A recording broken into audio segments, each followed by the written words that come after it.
غلامی سے سلطنت تک کا طویل سفر۔ سلطان قطب الدین ایبک کی سنسنی خیز داستان ایک ایسی داستان جو ہمیں ایک لازوال سبق دیتی ہے۔ قطب الدین ایبک وہ جو سلطان بن گیا اور ہمیشہ کے لیے تاریخ میں امر ہو گیا۔ تاریخ اسلام اور برصغیر کی تاریخ میں کچھ ایسے بھی نام ہیں جو حوصلے، وفاداری اور عروج کی علامت بن جاتے ہیں۔ انہی ناموں میں ایک عظیم نام ہے قطب الدین ایبک کا۔ وہ حکمران جس نے غلامی سے اٹھ کر دہلی سلطنت کی بنیاد رکھی۔ سن 1150 میں ترکستان کے ایک غریب گھرانے میں ایک بہادر بچے کی پیدائش ہوئی۔ اس گھرانے کا تعلق ترک غلام قبیلے سے تھا جس کا نام ایبک تھا۔ اس زمانے میں وسطی ایشیا میں ایک باقاعدہ غلام تجارت کا نظام رائج تھا۔ غربت، قبائلی جھگڑوں، حملوں یا اغوا کے ذریعے بچے اور نوجوان پکڑ لیے جاتے اور پھر انہیں مختلف منڈیوں میں بیچا جاتا۔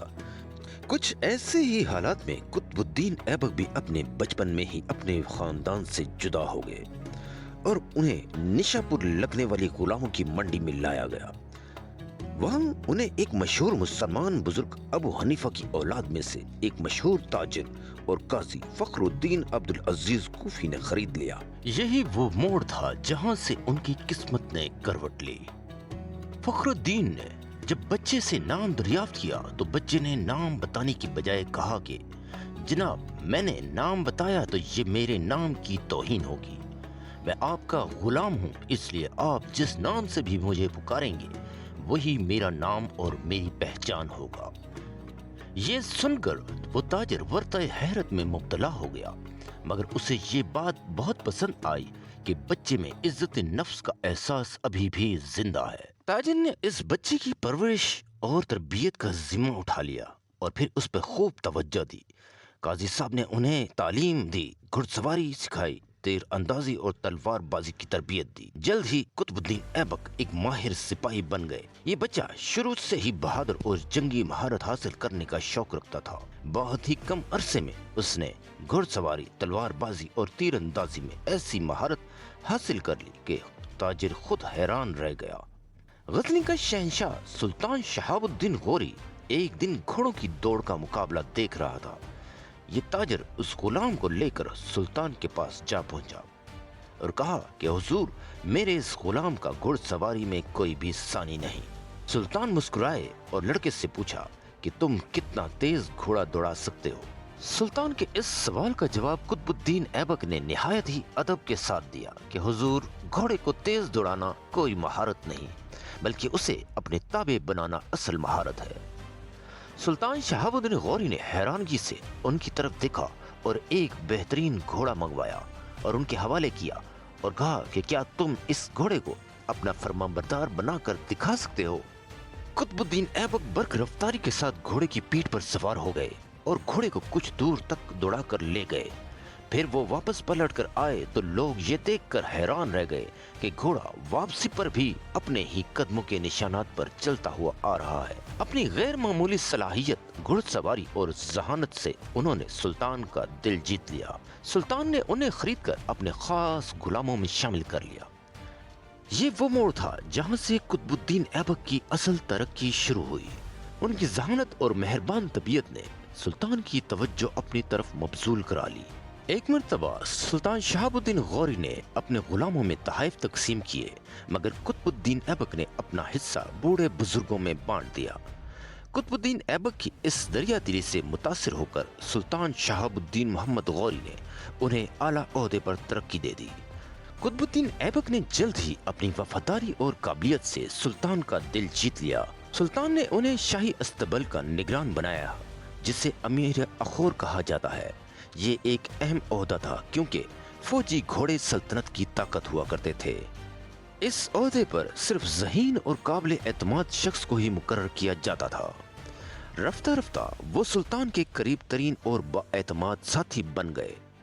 سن 1192 عیسوی میں سلطان محمد غوری نے جب دہلی اور اجمیر فتح کیا تو قطب الدین ایبک کو ان کا گورنر اور سپہ سالار مقرر کر دیا۔ اگلے سال سلطان نے کنوج پر چڑھائی کی۔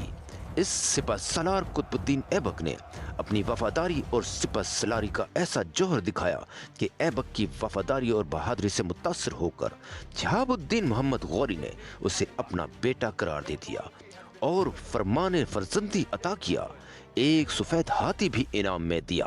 اس دور میں یہ انتہائی بڑا اعزاز ہوا کرتا تھا۔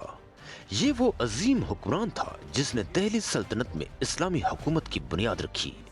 قطب الدین ایبک کا ستارہ اقبال چمک رہا تھا اور اس کی فوجیں گجرات، راجپوتانہ، گنگا جمنا کے دو آبا بہار اور بنگال میں فتح و کامرانی کا پرچم لہراتی ہوئی داخل ہوئیں۔ قطب الدین ایبک نہ صرف ایک سپہ سالار تھا بلکہ ایک بہترین منتظم بھی تھا۔ جب سلطان محمد غوری 15 مارچ 1206 عیسوی کو جہلم کے قریب گکھڑوں کے ہاتھوں شکست میں شہید ہو گئے تو سلطنت میں انتشار پیدا ہو گیا۔ تو قطب الدین ایبک نے جون 1206 عیسوی کو لاہور میں اپنی تخت نشینی کا اعلان کر دیا۔ یوں وجود میں آئی سلطنت دہلی اور وہ اس سلطنت کے پہلے سلطان بنے۔ قطب الدین ایبک کی گورنری کا زمانہ فتوحات میں گزرا تھا۔ تخت پر بیٹھ کر اس نے امور سلطنت پر توجہ دی۔ اس کا بیشتر وقت نئی اسلامی سلطنت میں امن و امان قائم رکھنے میں گزرا، بغاوتوں کو کنٹرول کیا، عدل و انصاف کو فروغ دیا۔ قطب الدین ایبک عالموں کا بہت قدردان تھا اور اپنی فیاضی اور درویشی کی وجہ سے تاریخ میں ان کو لکھ بخش کے نام سے پکارا جاتا تھا۔ وہ انتہائی سخی، غریبوں کو کھلے دل سے مدد کرنے والے، علماء کی مدد کرتے، فوجیوں کو انعامات سے نوازتے۔ انہی خصوصیات کی وجہ سے عوام الناس نے انہیں لکش بخش یعنی لاکھوں دینے والے کا لقب دیا۔ قطب الدین ایبک نے اسلامی فن تعمیر کی بنیاد رکھی جس میں قطب مینار اور قوت اسلام مسجد دہلی سر فہرست ہیں۔ یہ عمارتیں آج بھی ان کے دور کی عظمت کا ثبوت ہیں۔ لیکن تاریخ کے اس عظیم باب کا اختتام انتہائی غیر متوقع ہوا تھا۔ نومبر 1210 عیسوی میں لاہور میں پولو کھیلتے ہوئے وہ گھوڑے سے گر پڑے۔ یہ ایک حادثہ تھا مگر ایسا جو ایک سلطنت کے بانی کو ہم سے چھین لے گیا۔ سلطان قطب الدین ایبک کو انارکلی کے کوچہ ایبک روڈ میں دفن کیا گیا، جہاں آج بھی ان کی قبر خاموشی سے ان کی عظمت کی گواہی دیتی ہے۔ قطب الدین ایبک کی شخصیت میں کئی نمایاں خوبیاں تھیں جن میں سر فہرست بے مثال بہادری، غیر متزلزل وفاداری، اعلیٰ انتظامی صلاحیت، بے پناہ سخاوت، عاجزی اور سادگی۔ سلطان قطب الدین ایبک کی کامیابیوں میں سب سے بڑی کامیابی یہ تھی کہ انہوں نے برِ صغیر میں مسلم حکمرانی کی بنیاد رکھی۔ ان کے بعد آنے والے سلاطین نے اسی بنیاد پر ایک عظیم سلطنت قائم کی جو صدیوں تک قائم رہی۔ قطب الدین ایبک کی زندگی اس بات کا ثبوت ہے کہ انسان کی اصل طاقت اس کا ماضی نہیں بلکہ اس کا عزم اور ارادہ ہوتا ہے۔